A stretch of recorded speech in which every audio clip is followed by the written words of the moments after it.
Speaking of the economy, I had a chance to have a conversation with Aditya Puri, MD of HDFC Bank, a little while earlier. He talks about the fact that the medium-term story for India, of course, remains intact, but in the short term, there are a lot of concerns. He, like many others, is worried about the political situation and is keeping a very close eye on what plays out during the winter session. Hear out this conversation. I think the following. Is there cause for concern? Yes. Is there cause for despair? No. Is India's medium and long-term structural story intact? Yes. Our current state of affairs obviously therefore reflects lack of proper systems, institutions and execution, and I think that has to be fixed. So if you ask me, in the short, and also I'd strongly recommend that we don't confuse the noise of a democracy in transition with the vibrancy of India. So am I still convinced about the vibrancy of India? Absolutely.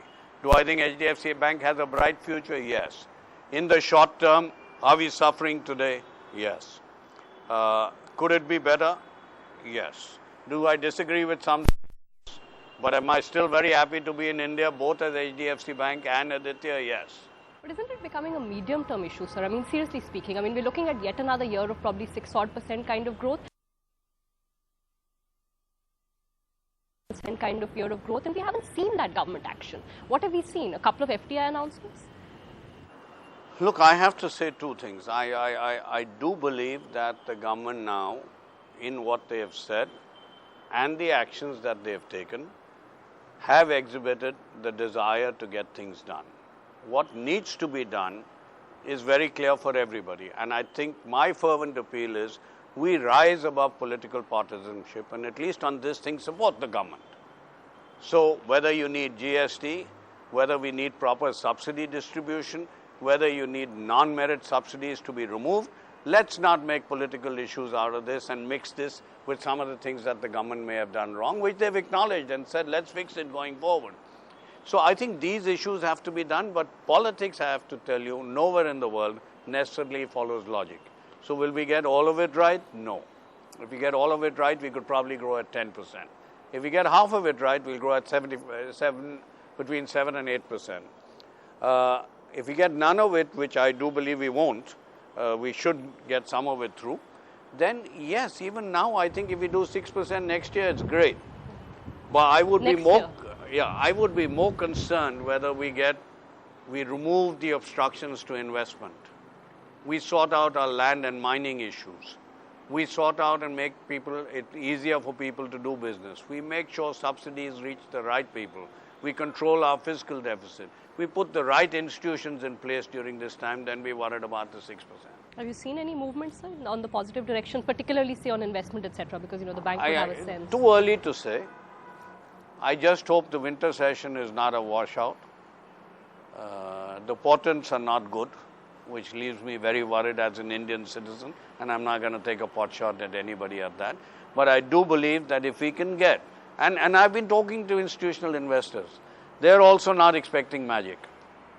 So let's understand 6% is a damn good rate while we are in transition.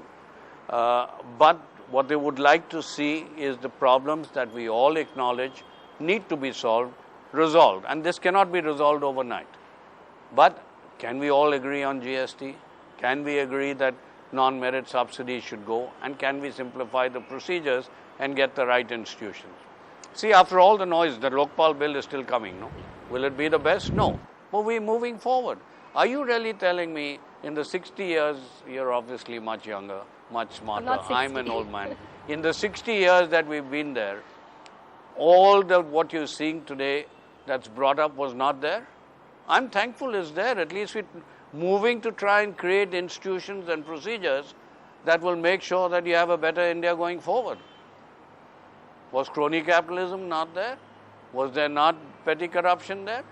If we can institutionalize the systems, I think that's more important than worrying about the 5 and 6%, and distinguish between what will be a political issue and what could create problems for the country in itself. And bread and butter banking issues like inflation and interest rates. I mean, again, we seem like we haven't done much to address the supply side issues on inflation. So if we have a long bout of inflation, relatively high interest rates continuing, is that the scenario you see? I think we have to do a lot more to control inflation. I think the debate is out. I've previously been saying, yes, we should control through interest rate.